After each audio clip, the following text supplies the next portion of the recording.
Call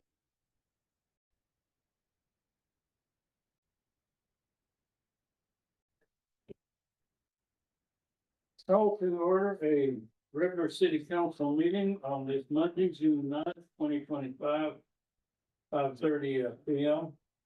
We stand for the pledge of allegiance to our flag. Company Hiller, would you read this, please?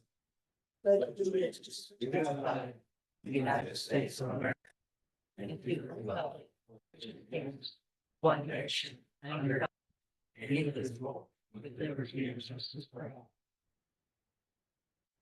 Roll call, please, city clerk. Counselor Proctor, Present. Counselor Lakeland. Here. Counselor Baker, Yes, ma'am. Counselor Miller. Here. Mayor, you have a point.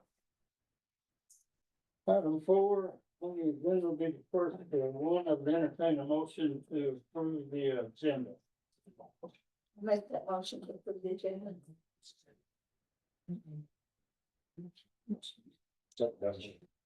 There was motion and a second. Counselor Baker, Yes. Counselor Lakeland. Aye. Counselor Proctor. Aye. Counselor Miller. Aye. Motion carries. Next item on the agenda is approval of the consent agenda. I will entertain a motion to approve the consent agenda. Make that motion to approve the consent agenda. Second. Counselor Proctor, Aye. Counselor Lakeland. Aye. Counselor Baker. Aye. Counselor Miller. Aye. Motion carried. Next item is public comments before we get into the general public. I would like, we have a county commissioner with us this evening, Tim Fraser. Would you stand, please, sir? And I believe you're good, if you would introduce the new county manager, is that correct? Yes, sir. My name is Tim Prankner. I'm County Commissioner for District 4, and this is Jason Burns. He is our newly appointed representative for Lincoln County. Nice to meet you. Thank you.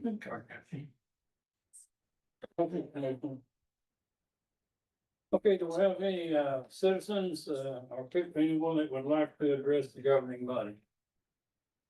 Yes, would you come forward, please, and give us your name? There, here, Yes. right? So I face here then.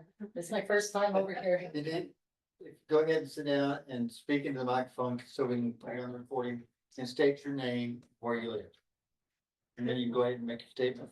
And you have 3 minutes to say a mouthful. Okie dokie. Okay, hello, my name is Tina Eckert and I'm a lifelong Lincoln County resident from right down the road from here. Today I'm here to voice my concerns on more than one subject. Thought we'd go off the tailwind of the Capitan water emergency, so I definitely wanted to be here to talk about water. But first off, the incinerator permit needs to be restricted. Not sure if you noticed the air quality today, but is that due to the incinerator? We're not sure. And if they say that they weren't running it today, that's where my first issue comes up. In Angel Fire, which has 2 similar incinerators, Universal Waste System set up, the Angel Fire Fire Department updates the Facebook page ahead of time to let public know exactly when and what they're burning and that smoke will be visible. The Angel Fire Department goes above and beyond to accommodate the public by being transparent. The next thing that Angel Fire is doing better, the Universal Waste Systems in Ruidoso Downs deals with safety. They have a type 3 or 4 engine and a water truck on site during incinerator operations. That means Ruidoso Downs Fire Department should be present in case the worst does occur here.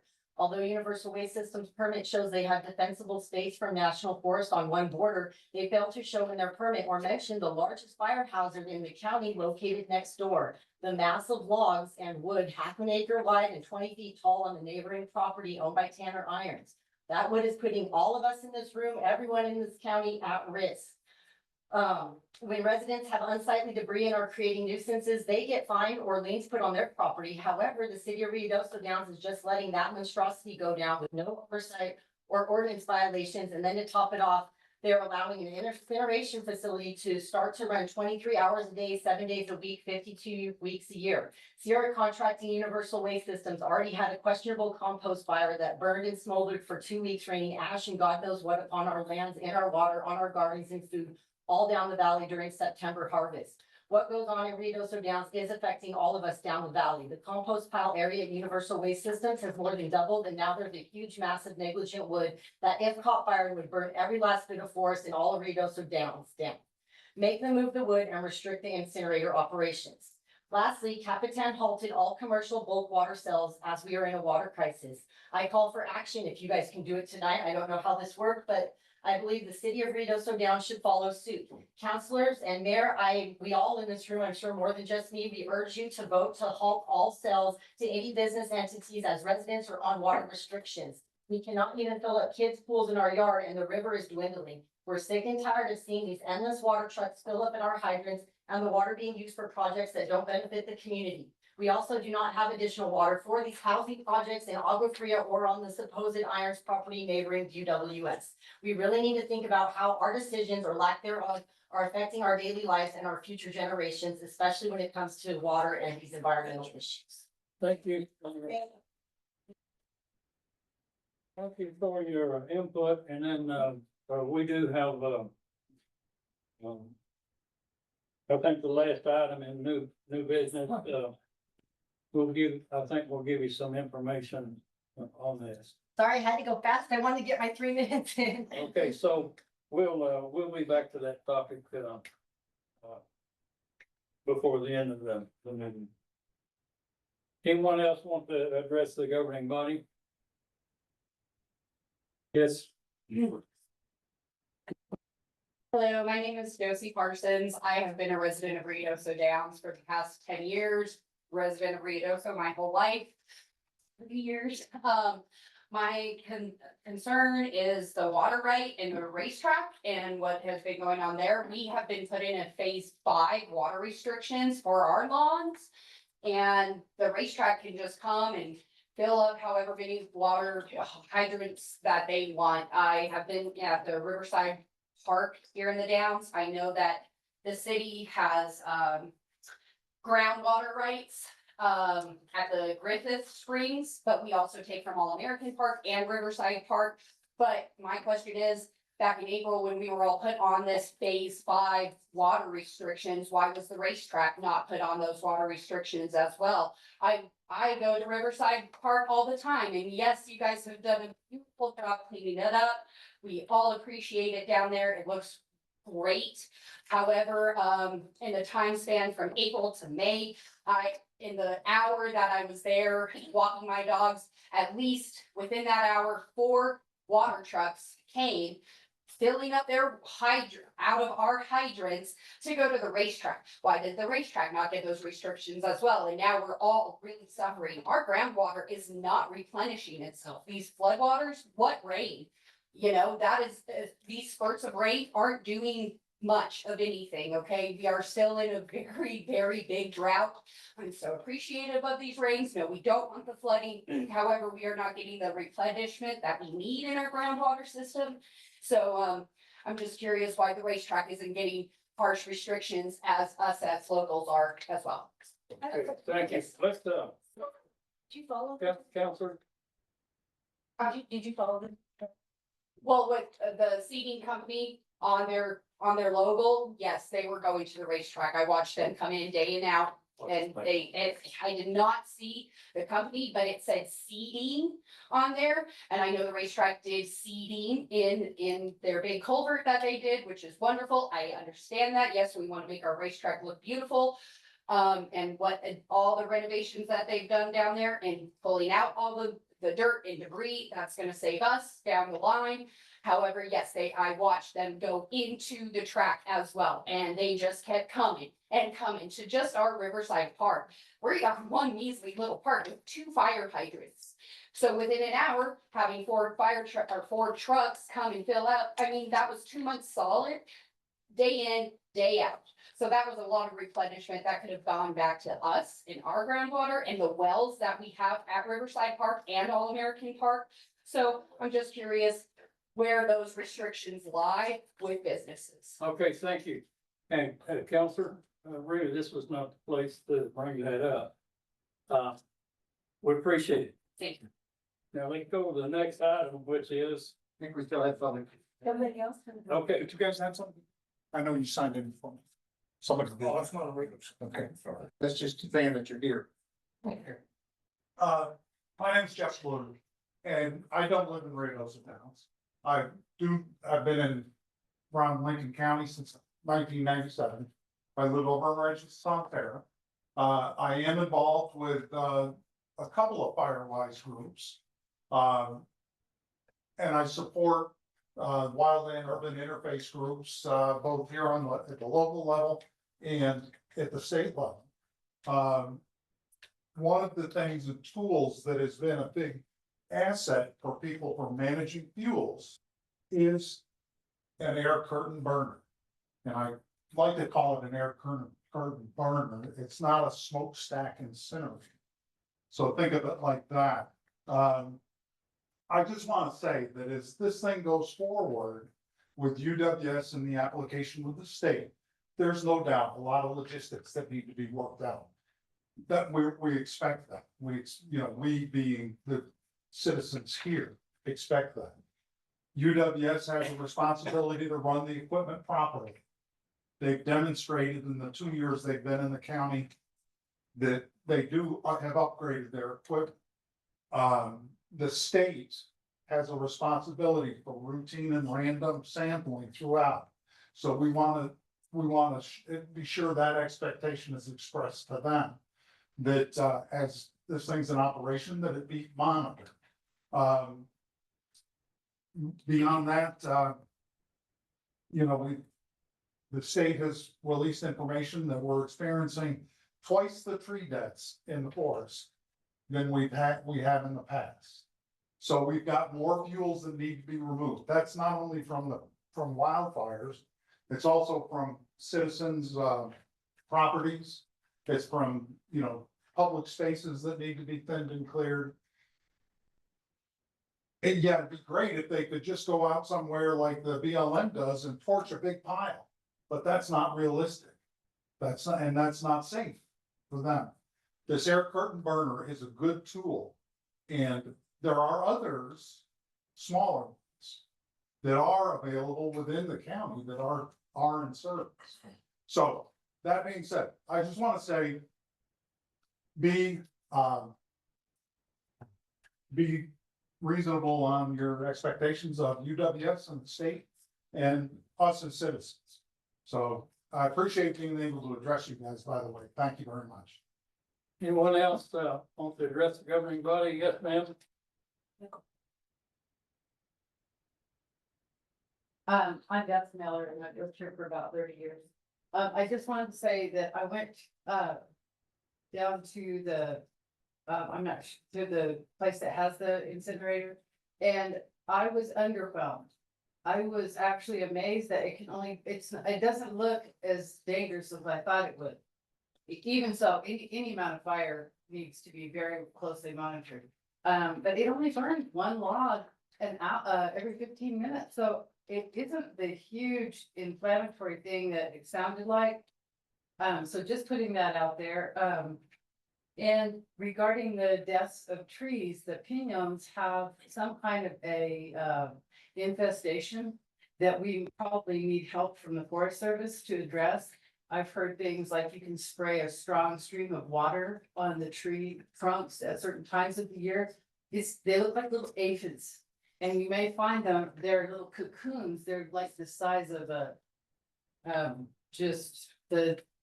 about a quarter of the size of a pencil eraser.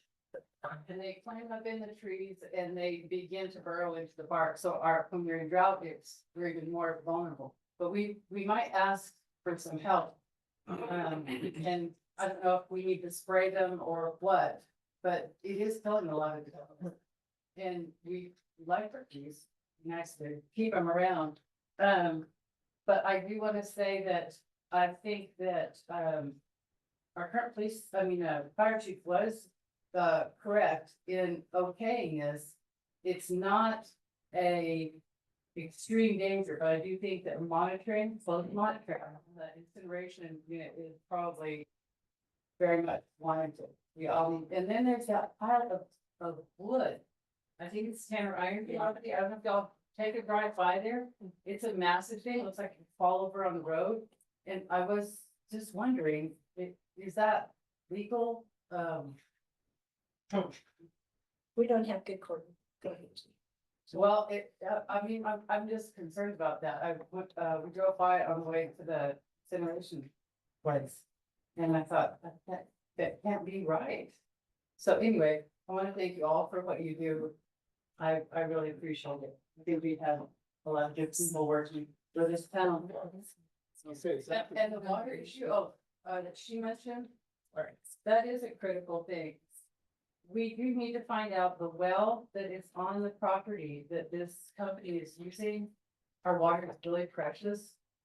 And, that same property was the one that had the self combustion of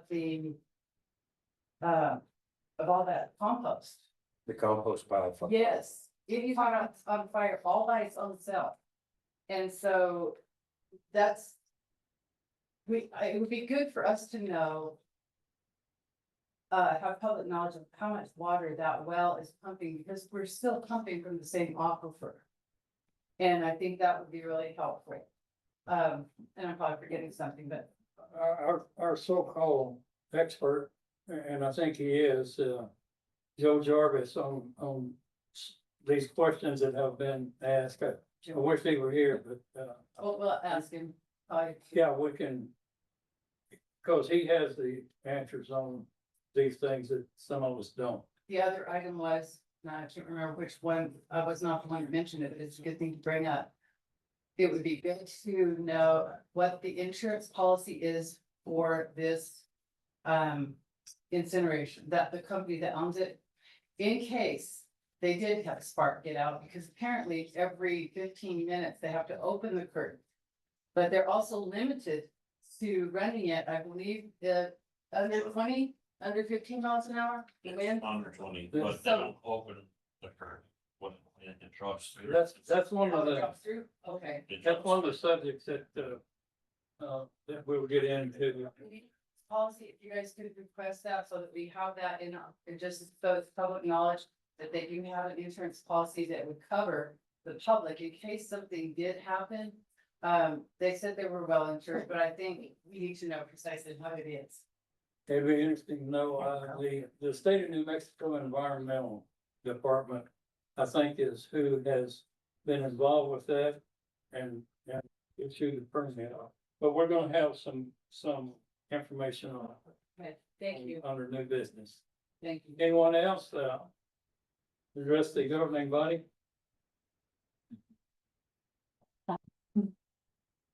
You know, I'm Patricia Bear Norris. I have lived here for over 40 years here in the towns. I missed that part of that meeting that the universal waste was mentioned. Some of the questions that may have actually been out there or answers been put forth from the company. This, I understand, is supposed to be safe. However, because of the noise from the vehicles transporting all these logs to the site, the noise and pollution, has that been addressed? Our community is so small. I mentioned before in the actually past meeting. I guess I'm tired of our community, the Downs, being considered the ugly stepbrother to Ruidoso. I don't want this, I want this to go away. I believe the majority of the Downs residents, if you drive by, I see a lot of pretty yards. People take care of their places. I want that to continue. The noise pollution, I'm wondering about.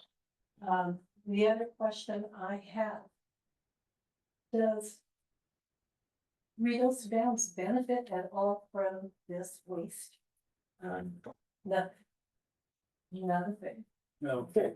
Grocery Thank you receipts. very much. Grocery receipts. There. No. That's not true.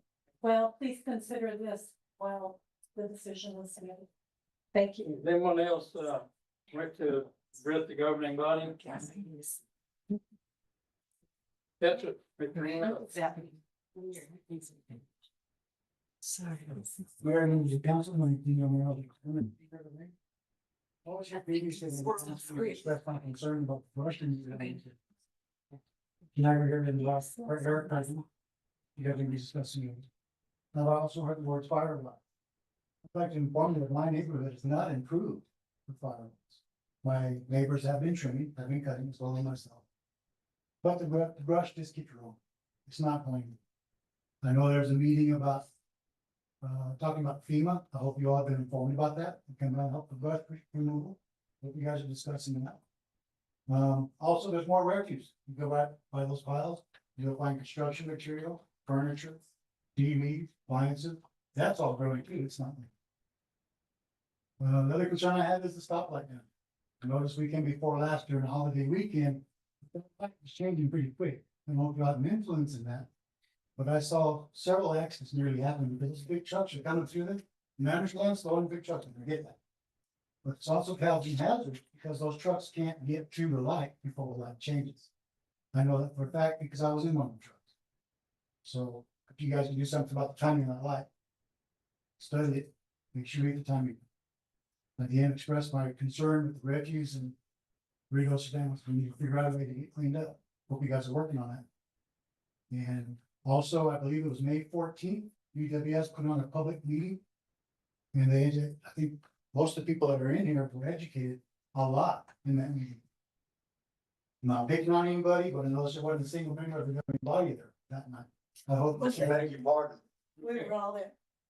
Okay, we'll get counselors. What I'm saying is, I'm hoping that what I learned that night and what I heard from their attorneys and all everybody involved with what's going on, that you all got the same information that we. And that's what you're gonna be working with that. Okay, thank you, Mr. Romero. Anyone else want to address the governing body? Hi, I'm Donna Reed. I live in Alta Korea. I was at the other meeting and, wanted to be here because we were very, very concerned about the incinerator. Equally, we were very, very concerned about the lack of information that seems to be forthcoming. It was by pure accident I even found out about this meeting. The information going out to people in Ruidoso Downs is not good. I'm just saying, people I talk to don't know anything about this. People I do talk to that do know about it are very, very concerned about the air quality, about the fire hazards, about the traffic, all the things that they've mentioned. It is just, we are very, very concerned about it. It's going to affect our life. It's going to affect our ability to breathe. So I hope you are taking this seriously. I know you are. Because people that are on oxygen, and it's not just older people, it's people my age that have, I don't have breathing problems, but a lot of my friends do. So it's a real issue. And we feel like you should be able to have more control over it. We're very, very concerned that you were kind of, and I might be under the wrong impression, but the impression I got was that y'all were kind of circumvented and this was kind of worked around. And that's not okay. That is not okay. We elected you to take care of us and y'all done a great job. And something's going on. And the fact that we feel that way is not all right. We need to feel safe. Okay, thank you. Is there anyone else that, Mr. Mayor, Yeah. can I make a correction to my statement? Can I make a correction to my statement? okay, I just want to say, Counselor, if you want to hold off, we're gonna let y'all get after here on the next. I just want to say, what, we do that, doesn't see you guys at, it was at the fire line meeting, that the BLM, Forest Service, Lincoln County Fire Service were put on for the public. To talk about all that, money and stuff, public discussion stuff. I hope you guys have been educated on that. Right. Thank you again. Anyone else, to address the governing bodies? Okay, now, counselors, I've been wanting us to hold off so that you can get a response to all of this and stuff. I don't like to see us, the public needs to be able to say what they want to say without questioning back. Now then, counselors, item 7. Your comments, questions, and this kind of thing to anything that was said. Yes, sir, Council Proctor. On the water restrictions, our water restrictions are based on what the spring house puts out per hour. Years and years and years ago, when I first started working for the city, back in 2001. That was surface water. That's the only thing that we rely on for the spring house. It's in our ordinances that when that drops to a certain level, we go on water restrictions because we're restricted to how many gallons that each one of our 3 wells can pump. Okay, now, when that thing's running good, the restrictions, when it drops below so many gallons, and Joey Jarvis knows that restriction. When it drops below that, then the city has to go on those water restrictions. That's for us to change that. So that being said, we will look into that. We'll get with our public works director and find out why we can't change that to where just because it lowers to a certain standard in producing water. We're not like Ruidoso. We don't rely on surface water alone. We have wells. They have wells, but they rely on a big lake to be filled. We don't. As far as the water goes, for the fire hydrants, you seen the water pump from when they were construction at the racetrack, that was a private construction company that was paying dearly for the water they were getting from our fire hydrants. It was a construction company, it didn't go to the racetrack. And I think you'll notice that has been cut down quite a bit. And you'll see trucks, orange trucks that belong to the city drawing water for the projects that they've got going on about 3 or 4 different roads now within our city limits in paving them. So we're trying to get things done. There's a lot of things I will agree with you. Transparency is not there. Hopefully that can be fixed. I've had a lot of you call and talk with me. Other councils have talked with you. If we don't know, we can't tell you. So I don't tell you I don't know. I'll tell you I try to find out. So I hope I've answered some of the questions here that's been asked. And when we get into the incinerator, that'll be another story we'll talk about. Thank you. Thank you, Council Proctor. Yes, sometime, we as citizens, all of us are inclined to do this. If we don't have all the information, we keep building it up in our mind, and first thing you know, we are really ticked off. But sometime when you hear the particulars, it may have to do maybe with the state of New Mexico. That may be clumping what the city can do, that this kind of thing. So, try to always find out the entire situation. Maybe before you blame counselors for this kind of thing. Okay, counselors, again, you're not required to a 3-minute limit. You quit talking, I'll answer your question for you. Those people that you want picked up down there, they can't put all that stuff in the same deal, and that one man that keeps calling, he's already went through his limit. And if he wants it picked up, they will gladly pick it up, but he's gotta pay for it. Because the council changed it. Because they wanted the removals done at a certain time, and now they all changed, they're fixing to start back up, if I'm not. Yes. The limit is an annual limit. So Yeah, but they've got a limit. I went in and talked to them, and there is a limit. You get 12 yards a year. And when you go over that limit, they'll come pick it up, but you gotta pay for it. Since you're addressing me, have you all been informed about what I've been talking about with FEMA from that Firewise meeting? About which part of FEMA? Exactly, that's my point. There's Which no part? transparency. We've been at meetings all over this town, some of them that we weren't even supposed to be at. But that was my question. Nobody was there. So my question is, have you guys been informed about how FEMA can help with that situation? Well, to tell you the truth, I really don't want FEMA, dude. We've had enough trouble with them.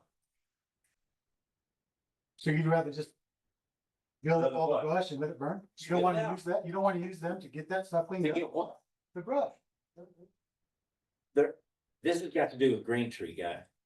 I'm not talking about Green Tree. Okay, I am. That was your question last week when you come in. here. Yes, it will. Okay, and I'm answering you. Well, then my question was. If you're gonna come in here and nitpick me, that's the end of it, dude. Okay? No, it's not okay. Yeah, You it is. address me, I'm gonna address you back. Are the FEMA properties in Ruidoso they get liens put on them if people, like, they'll come clean it up, but then they're putting a lien or charging somebody. They're still charging. So same thing that he's talking about. There's no grants. We have no grants. Yeah. Coming up for you. Yes, Not a Q&A, Mr. Mayor. Will you continue? Counselor's comments, just comments. No Q&A. Okay, just for the record, the council addressed me, I did not address him, just like in the last. For okay. the record. Ruidoso got a brush truck to pick up brush. We don't. Because our audits are so far behind, we lost that privilege of drawing that money. That's why we would already had that, be picking all this stuff up.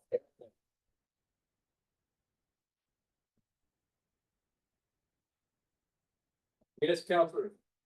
My comments to the audience, I am the redhead stepchild of this council, this mayor won't work with me, won't talk to me, won't even say hello. And he has not assigned me to any committee. So I go to all of them. And after this catastrophe occurred, I went to every single emergency management meeting that I could go to. I went to every elected officials meeting that I could go to. I went to meetings I wasn't even invited to. But I also went to every meeting I was invited to. The night that Mr. Romero was talking about, I didn't know about that meeting. And I just looked on my schedule. I had a day full of meetings of my own that day. I didn't know about that meeting. The next one a week later was the one we're talking about where the Universal Waste Systems came in and talked, and I did go to that meeting. So, and I know that Councilor Proctor and Councilor Miller and Councilor Weber, we are attending everything we know about. But the city hall has decided to put up this invisible curtain and not tell us what's going on. There's no transparency between that office and these counselors. And then we have no transparency to give you, the public, because we don't know. But I can tell you this, what I do know, I blab it out. And you can talk to, there's different people in here, Miss Reed, I've talked to her and Tamia, and to the city, or there are county commissioners. If I know it, I share it. But they're spending too much time to keeping us in the dark. And that's not gonna last much longer. I hope by the end of the summer, this is gonna be different. Okay, so, Councilor Weber is our representative to, Green Tree Solid Waste. He's done a good job. And if you have questions,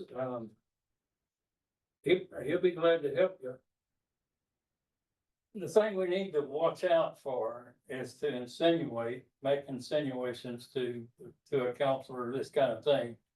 That gets the conversation shut down pretty quick. We try to keep from doing that. This is just this one counselor's opinion. She's free to give it. So, don't have a problem with that. That is an opinion. Counselor, remember, you have anything? Yes. I toured the incinerator today. I didn't go the day everybody else went. The wind was blowing too hard and got allergies, and I've been out there coughing my head off. So I went today, the chief guided me out there. And I was glad. The monitor out there was a very nice man, and he explained a lot of stuff to me. But to me, the amount of lumber out there, that's a very slow process. If they burn one log at a time, there's a jillion logs out there. I can imagine those trucks, because when they were doing all the dirt out of the racetrack, I got a lot of that dust down the road from the racetrack. So I can imagine living there, what you've gone through, the noise and the dust and the dirt. It's dusty out there today. But I enjoyed listening to him, and I stayed out for almost an hour. But I'm amazed at how long that's gonna take to burn all that. Because one log at a time, is what they put in it. I'll get the one. He told us they did one at a time, All the time. but he told us. I saw talked that. to that guy, and asked him how long did it take him to get rid of that pile? He told me 2 weeks, 2 weeks, what he said. that'll be years at one log at a time. And this thing has to be a temporary thing. It's just because of a disaster. Are they still hauling logs in? They don't shove wind but one Can't at tell a because they time. keep building it higher where you can't see what goes on behind it. They burn one at a time. Why you go there? It's not what they. One this long might take 15 minutes. One a lot longer is gonna take a lot more time. Been misinformed, when a big group of us went out there, they've got a grappler type of a Yeah, cloth. I've seen it. It's up a Bible you could build one and puts them in there. That thing is this Didn't wide. somebody else just say that it was one log at a time? Yeah. That's what he told us today. They can grab a couple at one time, if they just get go any wider than a couple of sheet. But it's not very wide. No, that's. It's 30 feet long and 8 feet tall and wide. That's, too long. that's the incentive. John, is some of the things. Anywhere. We'll, We discuss them in, we'll discuss that later, but Well, let's listen. yeah, let's, I- let's go ahead and have a full discussion when we get into that on the agenda. Probably better. So a lot of things that we're covering have been covered by the questions from the public. I think we will, most of those will get, your questions will get answered. Yes, ma'am. well, the only thing I wanted to finish with, I didn't know about this till March, and it's been in operation since November, I hear. And we're right here on the city council. We have to talk to our residents. We have to make sure they're safe. We have to, what, safety, you gotta take that oath of welfare of our community. And I take it serious. And I feel like we have been skipped over, and I've got a lot of questions for the state of New Mexico.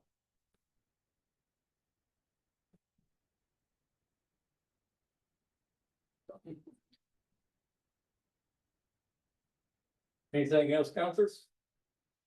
Okay. Takes us to mayor's comments, I'll go right to new business. Item A under new business is resolution 2025-06. A resolution by the governing body of the city of Riddles Downs approving the ballot questions herein to be submitted to the voters at the November 4th, 2025 regular local election. Get some information from our city attorney on this item. Me. Thank you, Mr. Mayor. We ran this by the public about 12 or 15 years ago, as I recall. Yeah, And what it is a local option gross receipts tax for 1/4 of 1%, which I believe is 25 cents on $100, is what it amounts to.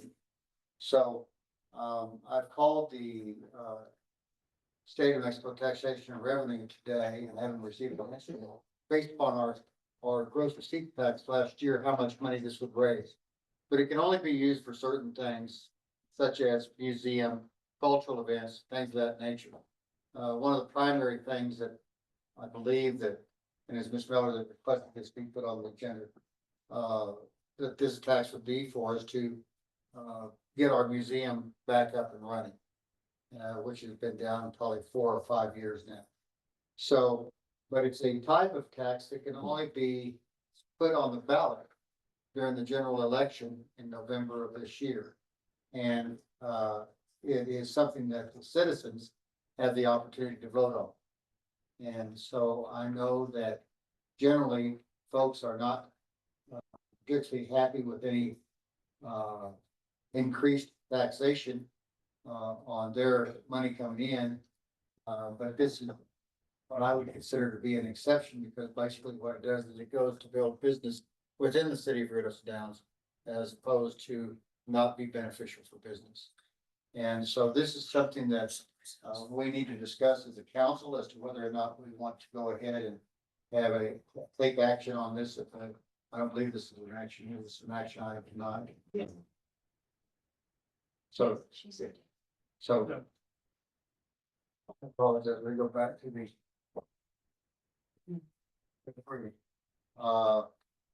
It is an action item.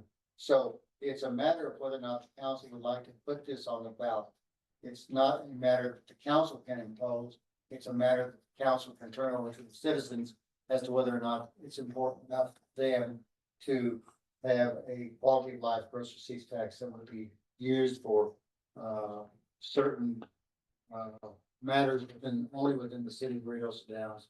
And we have to have a board that oversees it, board of local citizens, so that it couldn't be something that's just run by the elected officials or me or Ally or mayor. It's a board that determines how these monies are gonna be used. People who want those monies have to come before the board, maybe much like lodger's tax, in the same type thing. So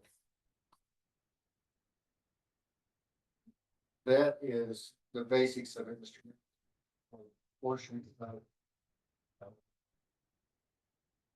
what all it may be used for. My primary thing that I discussed with Councilor Miller. So all I seen was cultural and cultural. No, I've got it, John. You I have, don't need it. go ahead. Okay, yes. Cultural organizations and institutions, meaning organizations or institutions that have a primary purpose. The advancement or preservation of zoology, museums, library science, art, music, theater, dance, literature, or the humanities. And a municipality means incorporated, except for larger cities over 250,000. This is great for small cities, especially tourist towns. It's very little money. We don't pay taxes anyway on food or drugs. But our GRT tax is lower than Riddle's. And this kind of thing might help us run our museums. Tourist towns do this. If you go to a tourist town anywhere, go up to Yellowstone, you're gonna pay $10 for a thing of peanut butter. If you go in one of their stores. You won't do that here in Red Osa Downs. We're conservative. And also this might help our tourists to have a place to go, for us to have events. And maybe even our college have some of these cultural events there and even classes. We used to have art classes there years ago. I would like us to think about this and make our public aware that this is their home. This is where we can use things like that, learn things. And who's gonna pay for it? Not really us, very little. Like, what was it? A very small percentage of our gross receipts tax comes from the local population. The large part of it obviously comes from Walmart, which is a large population from outside of Rio. And our Walmart is very, like I said, our gross receipt tax is nothing as high as Riddle's. Our Altos are, the county is lower, of course. But it's something that we would benefit from. We probably get enough money to run our museum. And I'd like to see this in place before I'm not a city councilor anymore. And it's up to the residents, it's up to the residents. Council Cross. Okay, I don't see, we're not asked to approve the tax with this coming out. They're putting it before the citizens to say yes or no. It's pretty hard to say something like that when you say citizens of the community. We have so few people come to council meetings, yet we only have 341 people that voted in the last election out of 2,600 in this town. So you're letting 341 people dictate to the other 2,300 what they want and what they like. So you need to pass it on to your neighbors and your friends. You've got to come to these meetings, people, and you'll get things answered is the best we can possibly do. It's hard for us to work for counselors for you when you don't come support us in the meetings. Now, we had the meetings changed. That was one of the biggest things. They wanted it changed from 2 o'clock to 5:30. We got it changed. And I've been in here and it would be 3 people in here, and those 3 people work for the city. And so pass it on. This next election, get your people out in this election right here.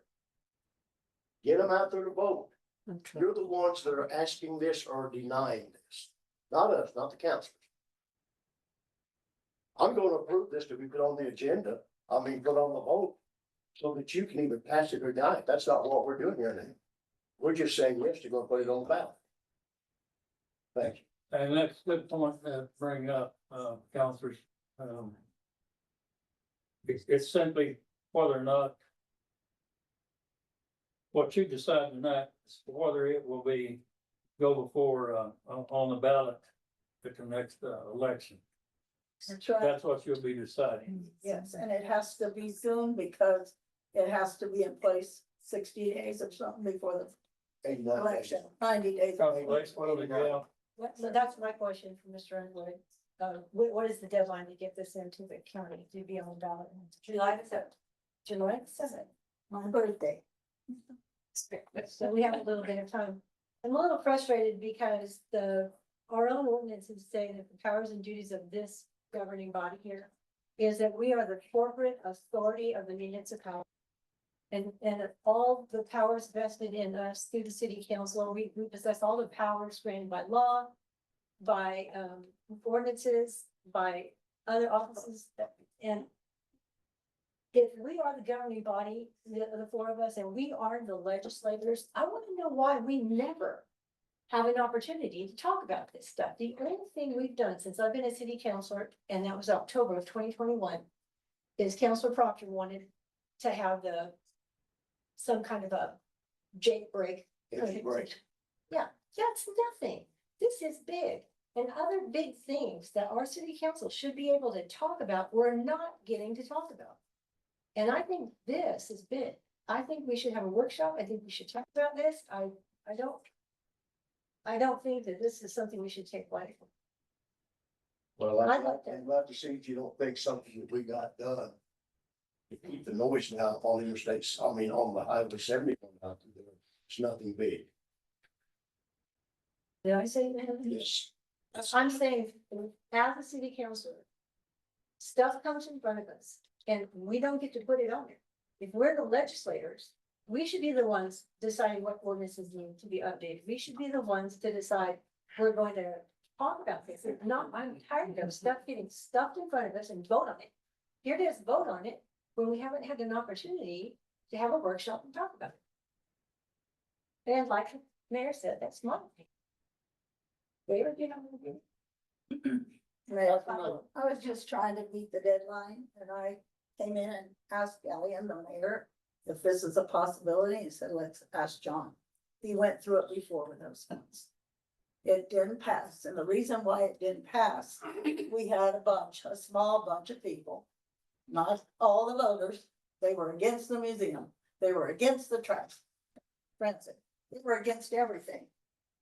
And when this didn't pass, that was because, oh, it's a tax. They don't realize who's gonna pay this. It's our tourists, it's our customers, and it's very little. You will never miss this tax. It's very little, and it can mean a whole lot to this community. I move that we postpone this item until the next meeting so we can have an opportunity to do our independent research on the topic. If I make a suggestion, Counselor Miller, came in, talked to me about this.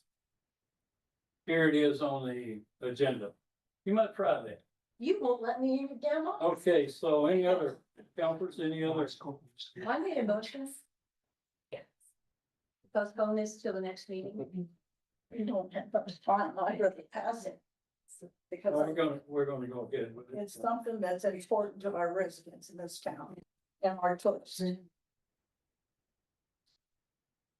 Any other, yes, sir, Counselor. Again, I'd just like to remind everybody, it's not us saying it's gonna be passed to get the tax activated. It's going to be the citizens, not us sitting up here right now.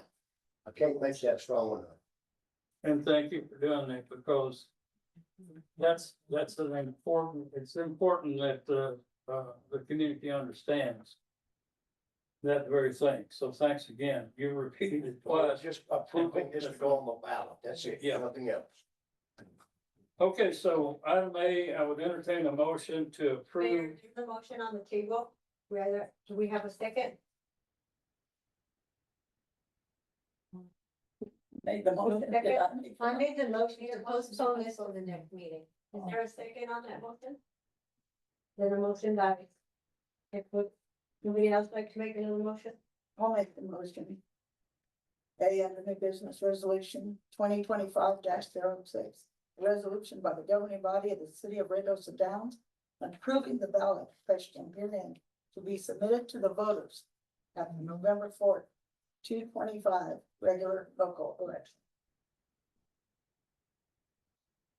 Do we have a second? Second. Counselor Weber, Aye. Counselor Proctor, Aye. Counselor Miller, Aye. Counselor Lacewell. Nay. Motion carried. Okay, next item is, item B. The Alabama Police Department, policy manual is the topic. And the deputy chief, if you will give the council information on this, we would appreciate it. Yes, sir, Mayor, members of council, thank you again for having me. Project I took on, Sam, for the record, introduce yourself and your position with the. Deputy Chief Sam Harold, Riddles, Adams Police Department, again, thank you all for having me. A project I took on when I got hired, chief and I sat down, and there was, our policy manual was fairly out of date. Some policies weren't even conformed to state statute. Lexipol, in cahoots with, the municipal purchased this program and pushed it out statewide to all the municipalities and all the counties. Currently, the sheriff's office is working on it. I'm happy to say that ours is complete. It's, matter of fact, I owe Ally a couple of reams of paper for printing that. We took this and whittled it down and customized it before we could to the police department, to the city radio events.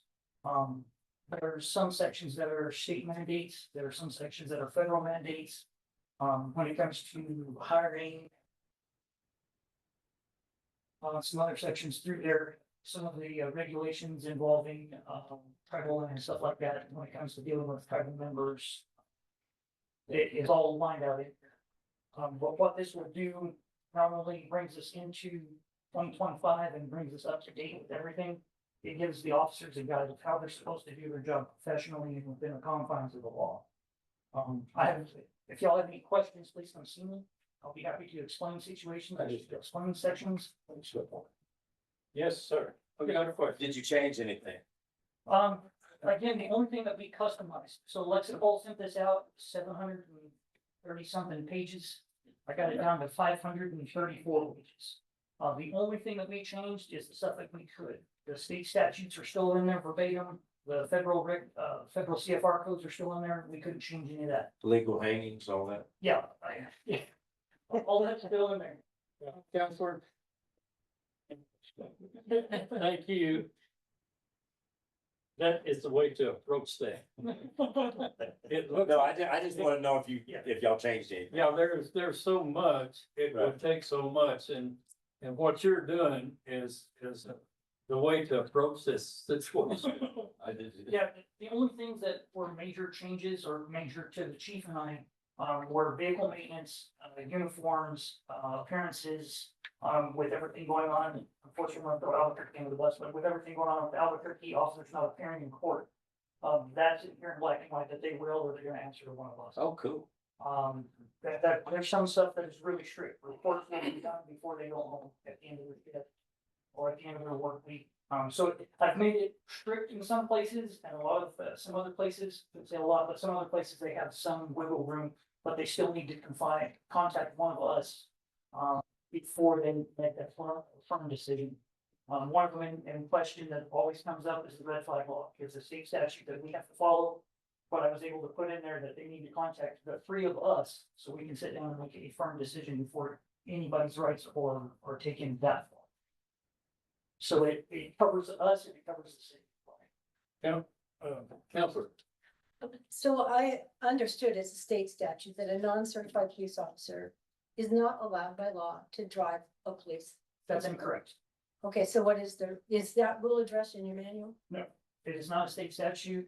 It is department specific. That is not in our specific policies. during the FTO program, part of that field training, I have to observe how they're gonna operate that vehicle. So they're not allowed per se to just do what they want. They can drive it to and from work alone, but while they're at work here in the city of Ruidoso Downs, there's a certified officer, a field training officer with them, so they can evaluate if they're operating it safely.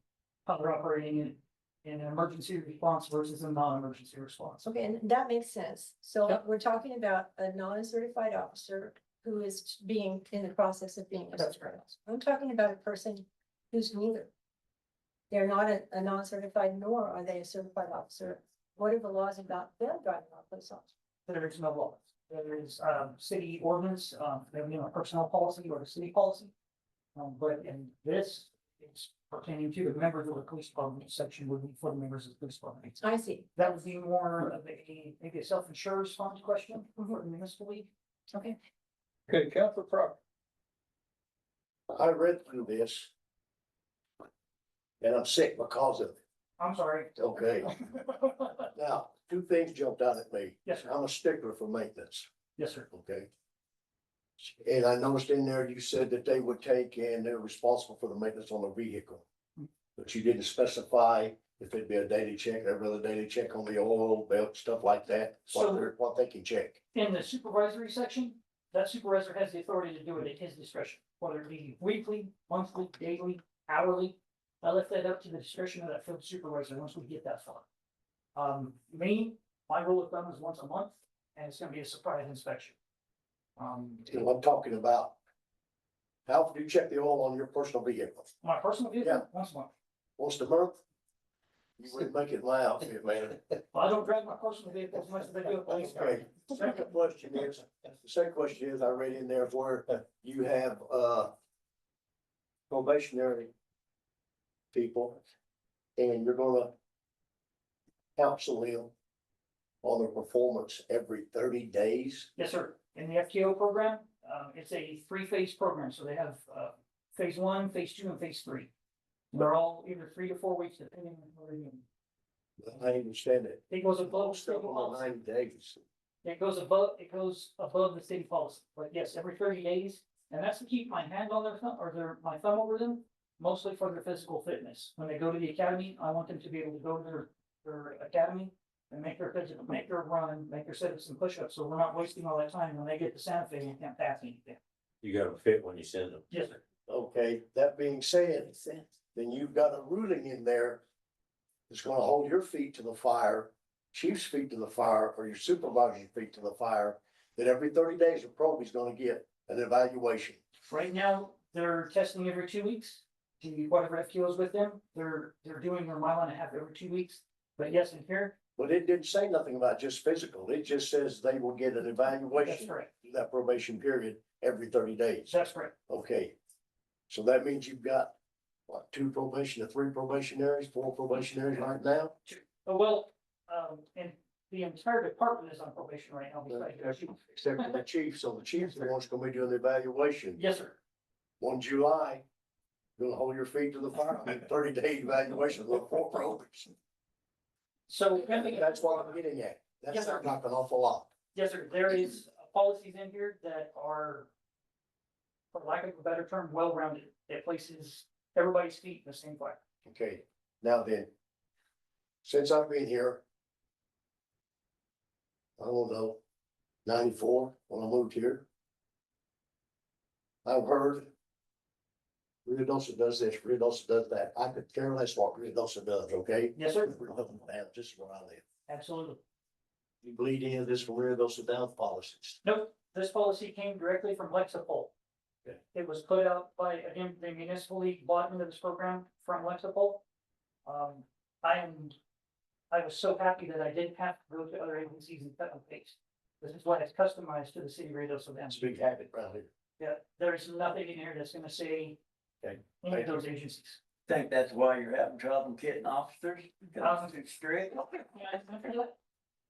No. So, no, the reason we're not getting officers, currently right now is the pay scales. And we're not getting any applicants.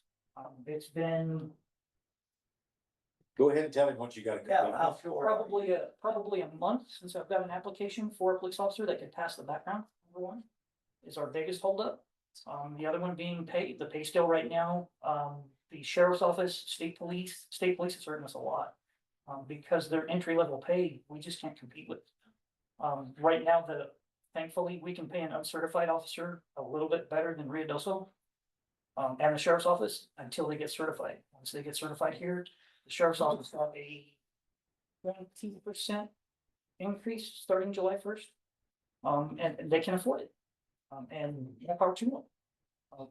We're not at that position. We have 2 positions open, Chief. We have 2 positions open and just nobody's applying. I encourage everybody to apply. Council Lacewell.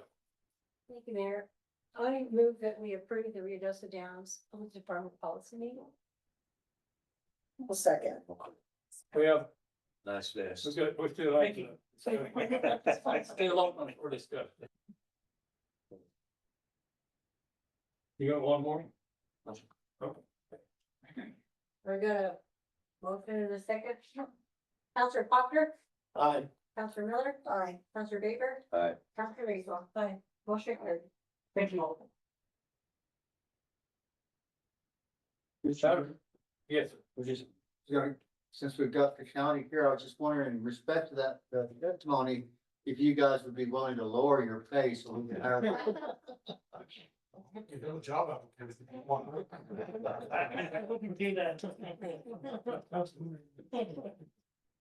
I was thinking about thanking the county for the representation that we have here tonight. But after that remark, I don't know. Sorry, guys, that trumps my where I was gonna go with it, but we are glad that the county is represented tonight here. So, contrary to what you might hear about our council meeting, they're not that bad, are they?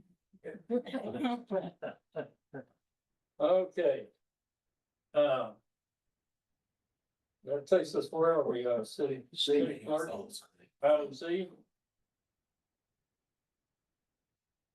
The current status of the universal voice system air quality construction permit application. This is what a lot of you been waiting to hear. Hopefully the city attorney will be able to enlighten us on this. I don't have much enlightenment, but I can tell you my history of involvement, which I've tried to be involved and have had, much like these instances here, been ignored. I was given a copy of this handout at one of the meetings that is dated March 26th. That said the expected date of application was March 31, 2025 for this Curtin incinerator facility located at 26440 US Highway 70. And then it tells us about the facility and where it's located and the amount that its construction consists of an operating air curtain incinerator and 9 tons per hour wood waste burned. Estimated quantities of any regulated air contaminants will be as follows: in pounds per hour, pph, and tons per year, TPY. These reported emissions could change slightly during the course of the department's review, and it sets out what those emissions are. And then it says the standard operating schedule of the facility will be from 7 a.m. to 7 p.m. 7 days a week, maximum 52 weeks a year, which is 50, that's all there are. And maximum operating schedule will be from 7 a.m. to 6 a.m. 7 days a week. So that's pretty much 24 hours a day. The operator is Universal Waste Systems. If you have any comments about the construction or operation of the facility and want your comments to be made part of the permit review process, you must submit your comments in writing to this address: Permit Programs Manager, New Mexico Environment Department, Air Quality Bureau, such and such address in Santa Fe. Other comments verbally and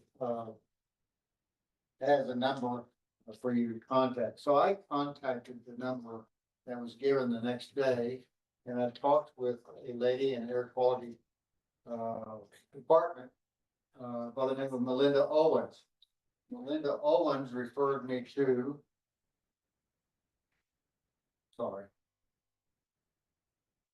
Melinda Owens referred me to the attorney for the environmental department, a fellow by the name of Chris Behill, who was very polite, very nice. And, he gave Miss Owens permission to talk with me and to visit with me, and I wrote her a letter based upon that. And upon our understanding that I had with Miss Owens on April the 23rd, 2025. The letter read as follows. This firm is the attorney for the city of Rio Dos Downs. I've been asked to contact you on behalf of my client to inquire to the status of this application and the need for a public hearing. On saying it is my understanding the air curtain incinerator facility is pre-approved for operation based upon a base plate approval granted to those facilities in 2018, subject to follow-up public hearings and proof of compliance with certain preset standards. Please advise me on behalf of my clients when the public hearings are to be held and any other matters that you may consider important. Copy of that went to Mr. Behill, who's with the HE's office. So that, folks, was the last I heard from them. So when this matter started heating up, no play on words intended, I again contacted Mr. Behill and I wrote him a letter today that basically said, see if I could. Dear Chris, I attached a copy of a letter sent to Ms. Owens in April, requesting notice to me of any public hearings on this matter. I've heard nothing since that time. I've got a group of folks in Rio Dos Downs who are very upset, and they've not been given the right to comment on this matter to have a public hearing. I do understand that they held a public meeting a few weeks ago where they simply explained that they had a state permit and really didn't need Rio Dos Downs permission. That wasn't helpful. Please have someone contact me at the earliest convenience regarding the status of the permit. So this is evidently some sort of incinerator that has a environmental pre-permit based upon the construction of it or the design of it. But my understanding was, and I've seen this here, a notice of public meeting. It didn't say public hearing, it said public meeting at the Senior Citizen Center for May the 14th, which I believe a lot of you folks attended. And I am still in a quandary as to, I appreciate that it was pre-permitted based upon design considerations and so forth, so on, many of which are beyond anything that I would understand, but I have to take people's words that they know what they're talking about. And I think the thing that's most disquieting to me is not the fact that it's either working or not working. I mean, that's important, but the lack of transparency on behalf of the state. If you're entitled to a hearing on a permit, even if it's pre-permitted, I believe that the public and the city should be given notice of a permit hearing, and that the hearing should take place and people should have the opportunity as opposed to just a regular BS session at a public meeting. And we haven't been given. So that's where we are at this point in time. I know that Keith was contacted by them and that they said, well, we got a permit from the village of Rio Dos Downs. There's really no problem here. I mean, city of Rio Dos Downs. And the permit that he said, gave them, said that the watch weather discontinue after 20 miles per hour, 250 feet from any structures. And if possible, have water truck and area of operation. It's a very simple matter of a restriction that the fire chief put on them. And so far as I know, they've been cooperative. I don't know what the situation is with the wood that's piled nearby. I haven't contacted Mr. Irons regarding that. I suppose perhaps we should, but if you could tell us about that and what your viewpoint on that is, and if there's a dangerous situation created thereby, that would be helpful. So, And if I could get you to come up here.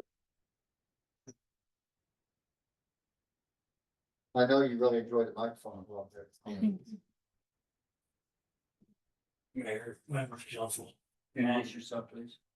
He's got fire chief, Rio Dos Downs.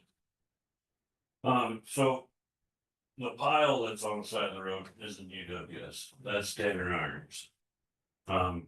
Everything that UWS has done, they've done by the book, by the state. So I went up there because we Rios never had an incinerator, we've never had an incinerator, come find out, they did have one over there. We don't have an ordinance on it, how to operate it. None of that. I was invited to come up and learn and be certified in running it. Found out everything that, Jared, help me out on this one for a second. Everything from this incinerator company, correct, they had their guidelines. Correct. And so what I did was just copy their guidelines because I don't have anything to fall back on. So, so all I did when I wrote that was for them to follow. And I also told them too, because they recommend that 20 miles an hour. I recommend that when it gets up to 15, let's maybe start looking like breaking it down then instead of waiting until it's 20. You know, I'm sure with the incinerator company, they did all their testing and everything. That's how they came up with their rules on how to operate it. And found that at 20 miles an hour was a good indication to start shutting it down. They marked out everything on the ground. So the piles is X amount of feet away, 250, I believe is what it is. They cleared and put a berm up all the way along the grass side. They had one water truck, they bought a second one, so they got 2 water trucks up there. Anytime they fire up, Jared's always been in contact with me to let me know, hey, we're gonna fire up today. Or if we were thinking it's gonna, catch a windy day, should we hold off? Should we, and we sat down and just watched the weather and see what it did and determine if we're gonna burn or not burn. The second I put in, restrictions, they shut everything down. They haven't burnt since the restrictions were in place. I feel that they're safe. I watched it operate, how everything runs. I took their little class that the incinerator company put on. I got a certificate out of it. I can operate the thing and I really feel strong 100%. We're a lot safer than what a lot of people think. When it comes to air quality on that air curtain is a constant. It stays over the top of it and it takes all the embers, it takes the smoke, it takes everything and it reburns itself. That's how it got, it's the word incinerate. You get a little bit of smoke when you break that curtain, when you're dumping, fuel into it, fuel being the trees. But it's minimal. I mean, us burning our fireplaces and our wood stoves in the wintertime puts out way more than what. Yeah, but we're not burning all that stuff that come out of the fire. A lot of people are. A lot of people are because in the very beginning, correct me if I'm wrong. Like you slurry on it and stuff. I don't, they got, all that gets inspected before it gets done, correct? So I don't know what their guidelines is for the Fed. Yeah. The FEMA side of it on what their guidelines are. They'll have to speak for that. I don't know. I'm just curious what, Councilor Lacewell. Thank you, sir. So the topic that we're supposed to be on right now is the current status of the permit, and somehow we got off of that. My husband had a 30-year career with the Bureau of Land Management. The last 7 years of his career was at the state office in Santa Fe, where he was the air, water, soil, and hazardous materials specialist. So he developed a lot of contacts with state people and other entities while out there. So he contacted one of these guys. And then this man says that the environmental department anticipates a ruling on the application to be complete within the next 2 weeks. And this was 2 weeks ago. So any day now, the ruling on the application could happen. Public notice to follow, which triggers a 30-day comment period. Depending upon the nature and quality and quantity of comments and the request for a public hearing, a hearing may be approved. though it sounds like there's a backlog of public hearings on other projects. The facility is required to obtain a solid waste permit for ash handling and disposal. It sounds like Universal is working with other agencies to coordinate green waste removal and recycling incineration. So that's a little bit of a current status for the permit. Additionally, I've been in contact with Reagan Vaughn for going on 3 years. And she's one of the main people. Jared, I don't know what her position is, but you do, right? Government relations. Okay, good. So I asked her about grocery receipts tax, and the answer is Ruidoso Downs does not benefit from any grocery receipts tax. Unless somebody, like if I take all my rotten pinion trees that are dying down to Universal Waste and give that to them, they will charge me. And whatever they charge me, they'll collect grocery receipts, and that comes back to our city.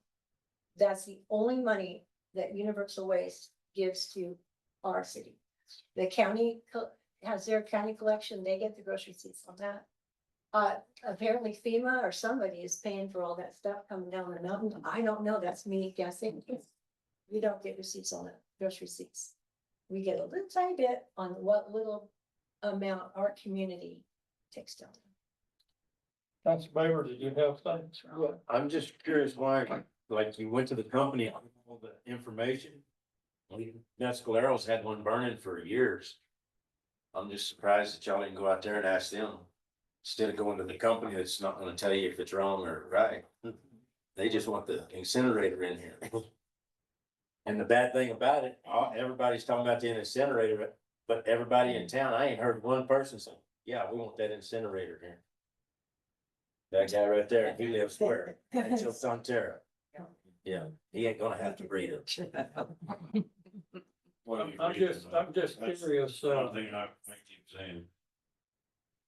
Us burning the wood in our fireplaces and in our wood stoves puts off way more than that incinerator will ever be. So what are you saying? Well, y'all's not gonna convince me that there's nothing coming out of that for somebody not to breathe. There's probably a minute amount. They said it in that letter. How many elderly people they're in this town? A lot. Well, I agree with you. All them people to the left of that, nobody's asked them people how they feel about all this. I agree with that too, but I also go back to that statement of. If we're a million times more parts per million burning on our wood stoves and our fireplaces. How is that hurting our air quality? Well, if this was such a good deal and everything, why did we all have to find out about it through? Later? Yeah, like you gave the permit last year, we had no idea you gave a permit. Okay, well, my permit had nothing to do with the saying yes. No, but you knew about it back then, and I had to have constituents call me and tell me, hey, what's the deal on this incinerator? I don't know, nobody told me about it.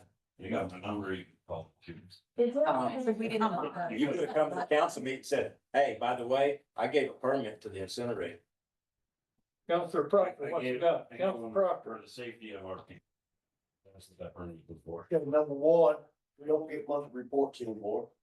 So it's going, if we got monthly reports, we knew about it in December of last year. Okay, that being said, now then, this company did not come to us to ask if they could have a permit to put that incinerator out there. They got it from the state. Now they come to us as a council to approve their hours of operation when the state's already given them hours of operation. Is that correct? No. I believe it's That's still wait a good. minute. I've got the floor, please. I still believe that goes back to the state. The states are. gonna That's exactly approve what I'm saying here. So why is that company coming to us, asking us to approve something that the state's already put out? We cannot override the state. I've wondered about the same thing. Maybe it's West. Mr. Campbell, I have no knowledge of a formal request for approval of hours of operation. Yeah. They wanna go from 10 hours, 12 hours, whatever, to 22 hours a day, 198 tons. State approved permit has given them permission. What's the hours that they told you they could burn? Right now, they can only burn from 7 AM till 7 PM. okay? Then they need to go back to the state and get that changed. That's my opinion as a counselor to my citizens. That's what they did with this one. The only response I would make, and I'm not saying that you're wrong, is that if we want to be a part of, to be able to give our input, and if in fact they're gonna come to, they're not here to the council today to make any request, is that I would ask that we stay in the process at least so that we have some control. But it So hasn't we been, have no ordinance to even guide us on this. Okay, so. But if we did, they can trump us with saying, we're the state, we're gonna put this thing here anyway, so. They've already done it. Right. It doesn't make any difference how many meetings they have from now on, John. Catch it back It makes no difference. They can have 500 meetings in 1 year. Every day. And 2 on Saturdays. And they're not gonna get nothing changed, what they've already got out there right now. Other than. They're asking us to give them permission to burn 22 hours a day. And I believe that was what was set forth in this initial notice to us, that they could do this other, and that we should have some input on what their operations should be. Right? That's all I'm saying. Then they're saying, if you're saying that, I'm gonna interrupt you. Yes, I do, I'm gonna interrupt you. It's all right. Here's what I'm getting at. If they want me to say something about this here right now, I should let them burn the way they're burning right now for 6 months and bring this back to us and then let us decide on it. And I don't know that there's an application in front of this council this evening, No, they haven't come to us. This is, which is my complaint. what's in this letter right here, isn't it? That's to the state. That's not, That's to the state. it's not the city council. Yeah, that was to the state. Okay. Then, why is it coming to us? I mean, is Well, I there think anyone, within is this- there anyone here to speak to UWS? I have. No, I said, is there anyone here from UWS? I'm only here to observe and listen tonight. Can you address any of these things? Not at this time, no, sir. I am Joe, private citizen, and I've known UWS since they've come to Lincoln County. And I've worked with them at the county level with the county work. And I've talked routinely with some of these folks. The thing of it is, with the state permit, what they have right now, that is the pre-existing permit when the equipment is manufactured. That's a certain level of operation. Well, the next threshold for that defines that 22 hours. So the next threshold of permit is up here, it's 22 hours. I am confident Ernie, the fellow from UWS, he has no intention of operating anything other than sun up to sundown. You know, which is basically 7 to 7 kind of thing. So I cannot respond for UWS, but that is my honest understanding. They will work with you. Honestly, they looked at what is the permitting requirement. We have to go to the state to get a permit. I don't think they overlooked the Ruidoso Downs City Council. Well,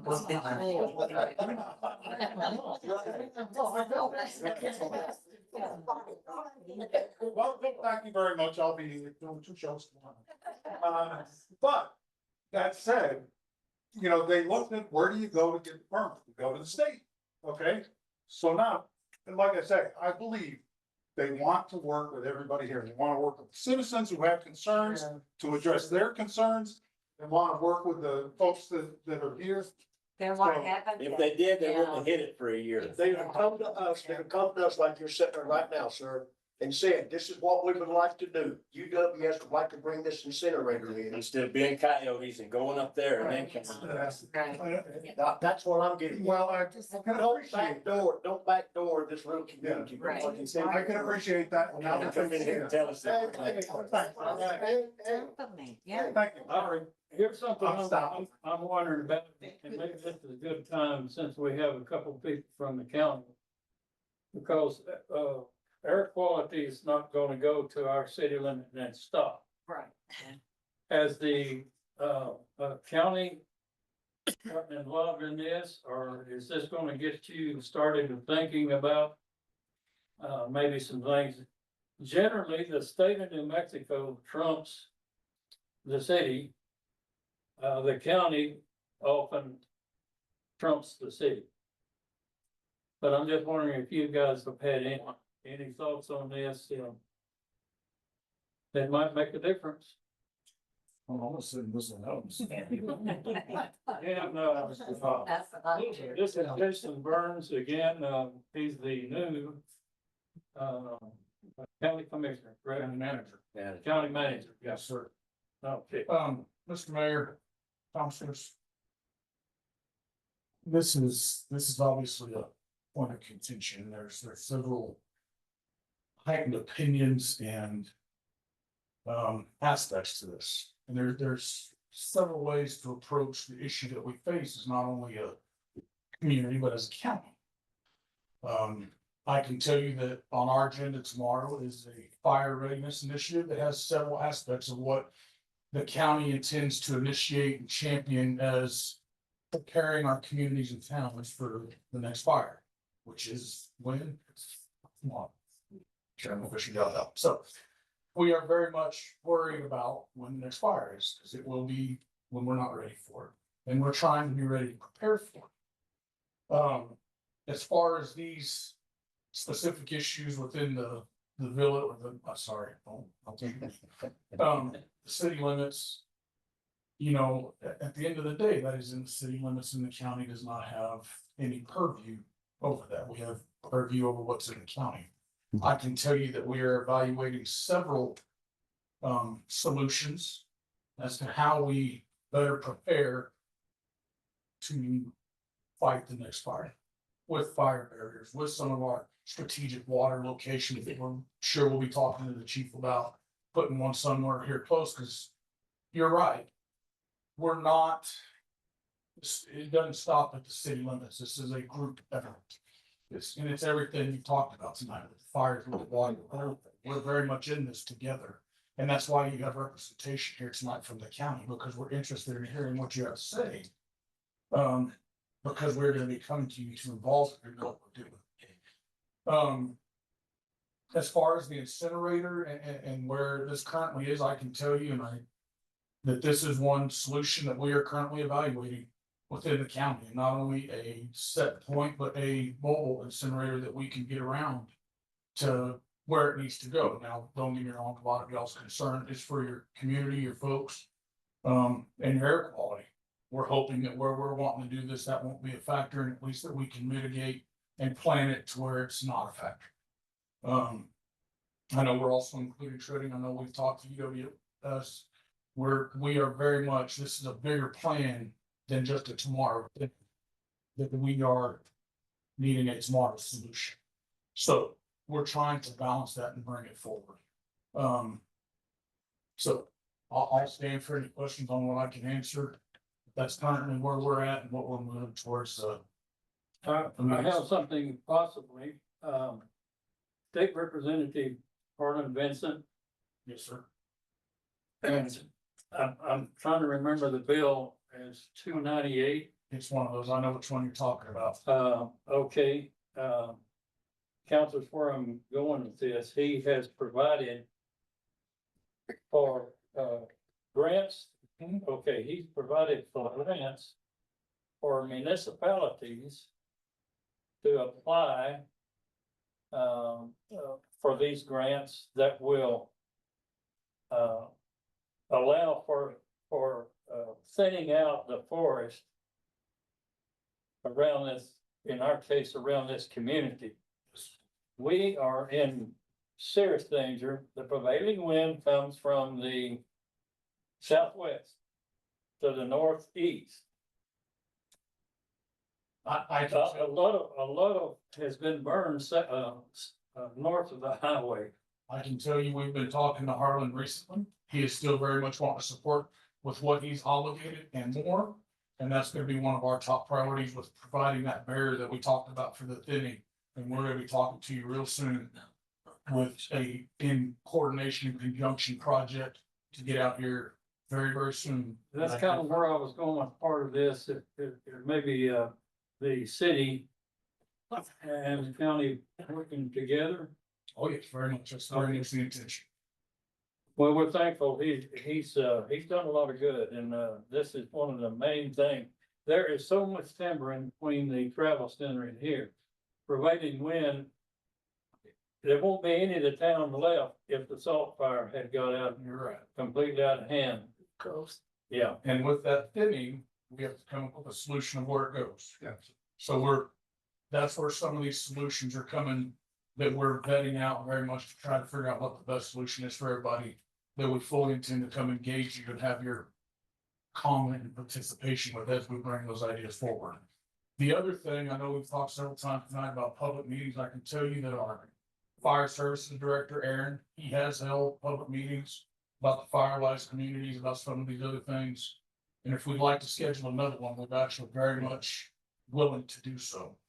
Along with that initiative as well, is gonna be a public input and a public outreach. We're gonna start a website. So that all of this information from all the different sources are in one sole location, one consolidated location, that can be made available to all communities. So that, I mean, hopefully within the next couple of weeks. So, just keep everyone working. Yes, sir. Just a question going back to the air quality issues.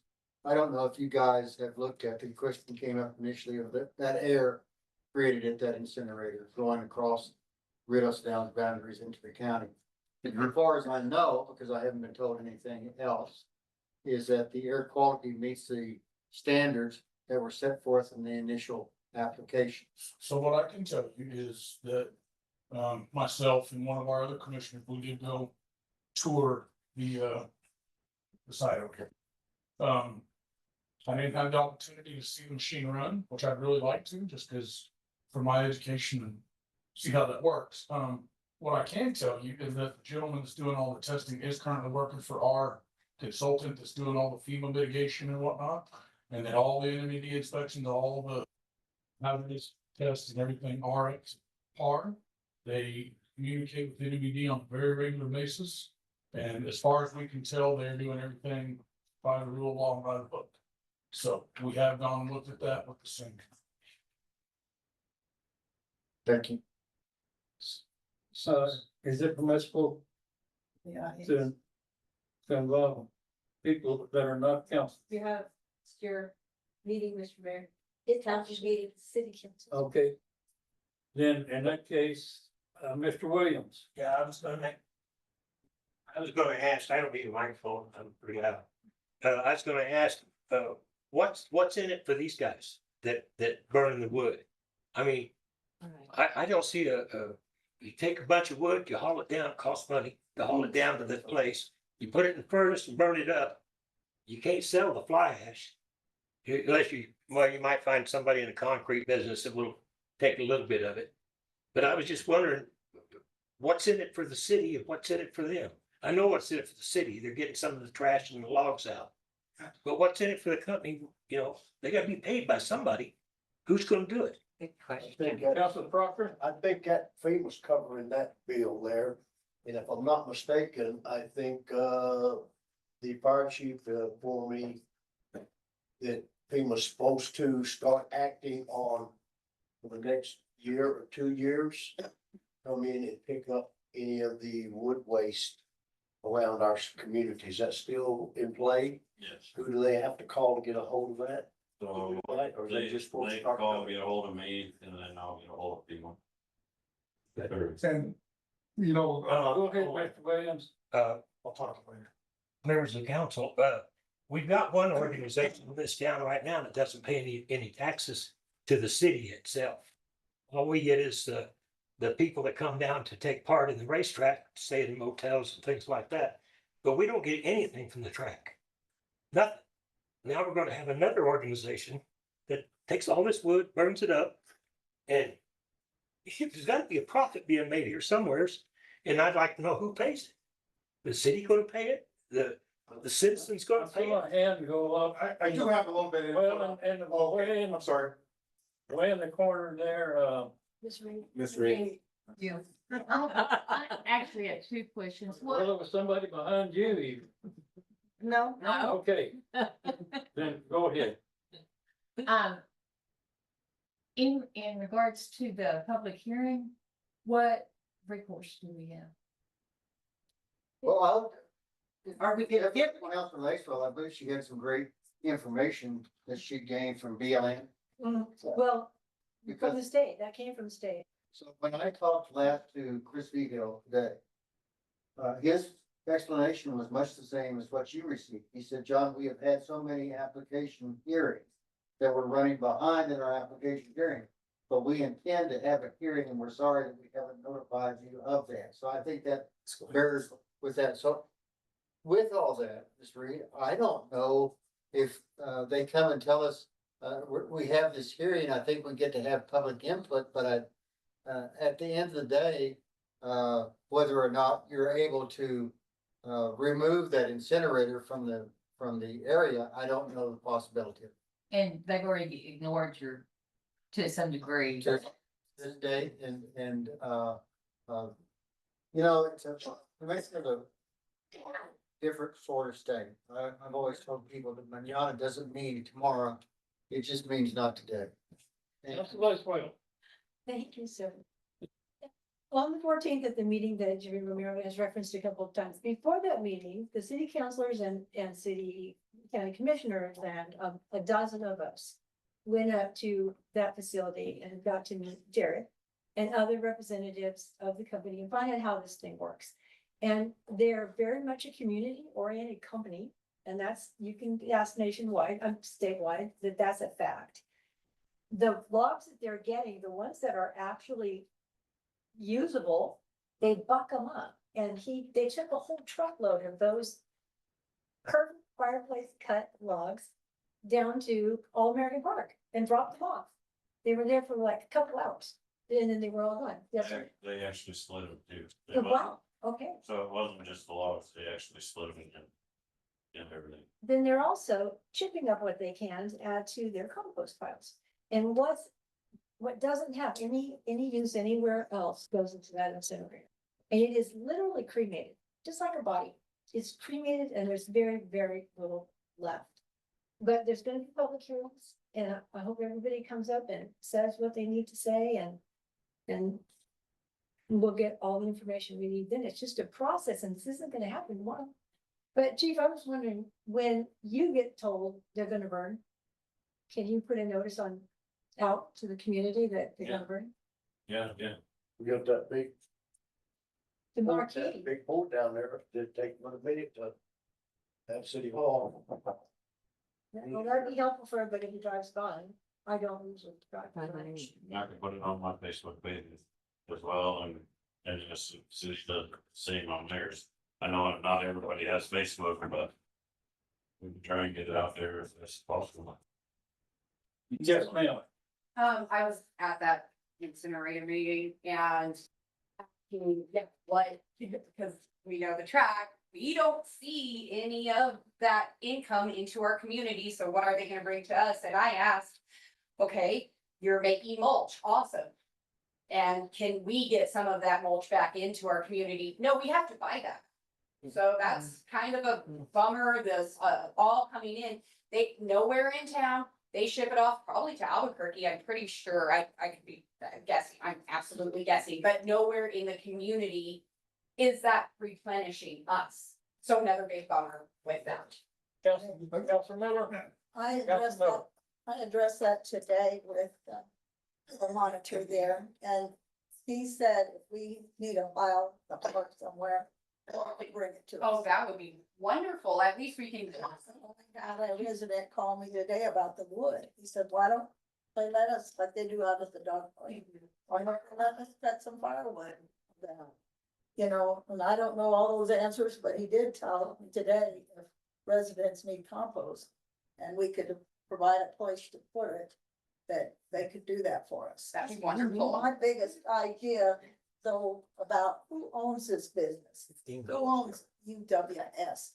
And where is their business license out of? Is it out of Ruidoso Downs? It's in Ruidoso Downs. I pumped concrete here for many years.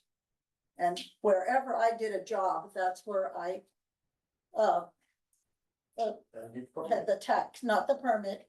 That's where I did the tax that you do quarterly for the state of New Mexico. When I pumped a job in Alto, that was the tax number I used. When I pumped a job in Ruidoso Downs, or Alamogordo, Cloudcroft, I used that tax number. This operation is in Ruidoso Downs. But I just. They need a business license in Ruidoso Downs And we need the GRT tax from this business. That's what I mentioned earlier when I talked to you. But you said we're not getting anything. We get everything that our citizens put down there. That's, No, it's That's not the same thing. they're operating in Rio Dosa Downs, but this is where the tax should be paid. When they're picking up the trash for Mr. Blue. Yeah. When they're picking up the trash for Mr. Blue, he's in the county, but they're doing the business here. I really think somehow there's gotta be a GRT back to Rio Dosa Downs, you know, some portion of it. Yeah. The state gets it, and they may disperse part of it here, but part of it's gotta come to the. I checked. Talk to the county manager, they get the GRT off the county. That's what I was gonna tickle on that one. Well, the job's completed in the county. But Yeah. I checked with, It's also there. I checked today, they do have a business license for Rio Dosa Downs. Okay. So I would expect on that business license that they file a GRT now. And so I expect the GRT is coming back to Rio Dosa Downs. Whoever That's where goes the out there- operations. But they're not, the question came up, why is this operating? They're obviously not operating out of the goodness of their hearts. And so they're being paid by somebody to incinerate these fuels. Can you give us some knowledge on that? Well, it's, again, I am just Joe, active, involved, concerned citizen, so I'm not UWS, I'm not anybody else. But the way I see it is, I pay my fees, what used to go to Lincoln County Solid Waste through the county. Right. And, it used to be just $50 a quarter, now it's $80, $90 a quarter. But anyways, they contracted UWS to take over. UWS came in and were able to buy the assets and operations, share a contract. And assume that business there.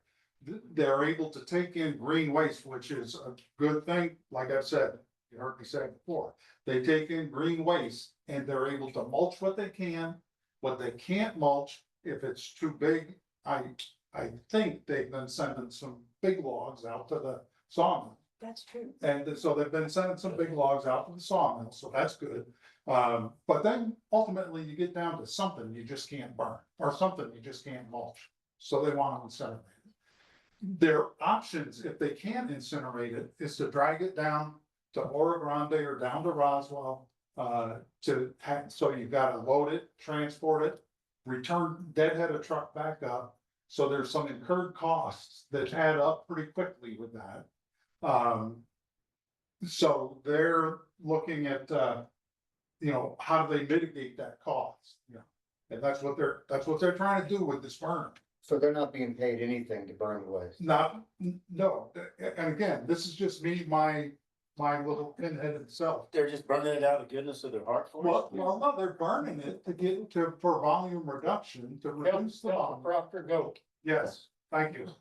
I do believe FEMA got involved with, or they've got all these logs stockpiled at. And they pay the landowner so much money to stock this stuff up there. And then these people have to get rid of it. Yeah. So they've made a ton of money off of FEMA. They spent a ton of pennies to get rid of it. That's what we're talking about here now. You know, I don't care where they haul it to, but you gotta remember that when the logs washed down the river and all got jammed up in Rio Dosa Downs, that those logs got contaminated with propane, engine oil, gasoline, diesel fuel, anything else, fertilizer.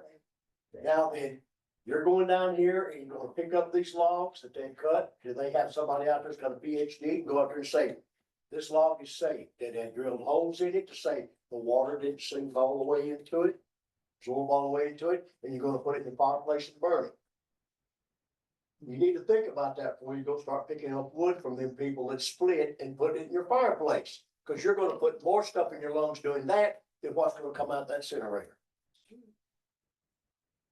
That incinerator is like a big It's a oven. sticky wicket. It's like a convection oven.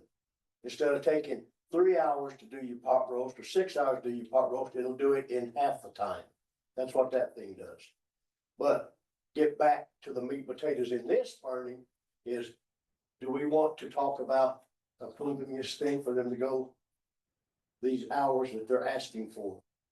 And I think they should go back to the state with that, in my opinion. This item was just for discussion, That was my question, I was gonna ask you, this was a, if and only item. That's something. Yep, I don't see it. Yeah. Okay. Mayor, one more thing, I was out there today and looked at those big piles, not just UWS tenor orange piles. It's scary to look at those. It's scary. If we had a lightning strike, which New Mexico Yeah, has yes. quite often, and a pile of that started on fire, our town would go. And what scares me more than anything, most of our homes are old, people have them paid for. They don't have fire insurance because they don't have the proof that they have it because they're not already paid for. A lot of our residents are elderly. If their house burned, they would be without.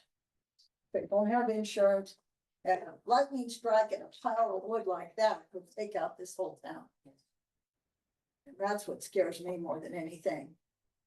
Or combustible material will start on fire Yeah. sometimes. Just to say, Counselor, I believe that the Tanner Aaron's issue is outside of the scope of the incinerator issue. Unless Tanner Aaron's is supplying wood to the incinerator, I'm not aware of that.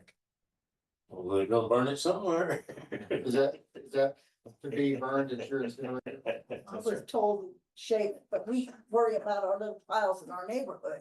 That pile is scary. Well, they supposed to be, Go ahead. they're supposed to be, Tanner Irons went to Tennessee, Mississippi, Missouri, one of the places out there in the south. And bought a huge chipper and he's supposed to chip those logs up. To make a, like a mulch that they sell to the racetrack to put in the horse stalls and stuff. And there you go with the same thing with a contaminated log that you're gonna chip up and you're gonna put it in the horse stall. Now then your horse died, you're gonna wonder why, and you're gonna blame somebody else. So think about it, people, when you go get more lumber from me and them people out there. Yeah. John, do you have anything else? No, sir, I'll let the council know. When if I get it back from the story, I think it's great. Not there that that you received the same information and hopefully they're gonna set it up. Johnson, do you have anything else? Oh, I'm ready to look up and call. I'm ready for the. Okay, date. having completed city business, we're adjourned. Oh,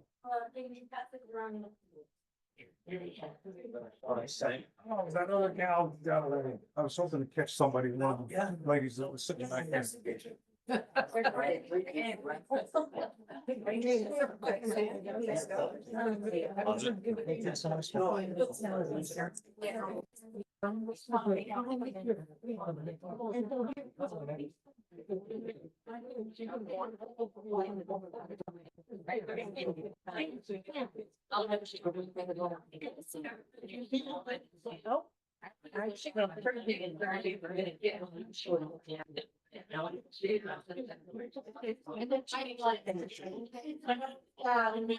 It's all good.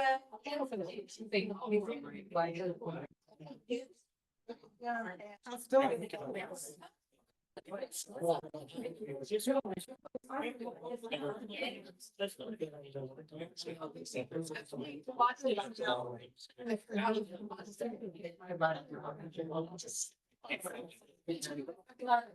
You know something, this time here, and what good's it gonna do? I've seen one where. I mean, I think we should.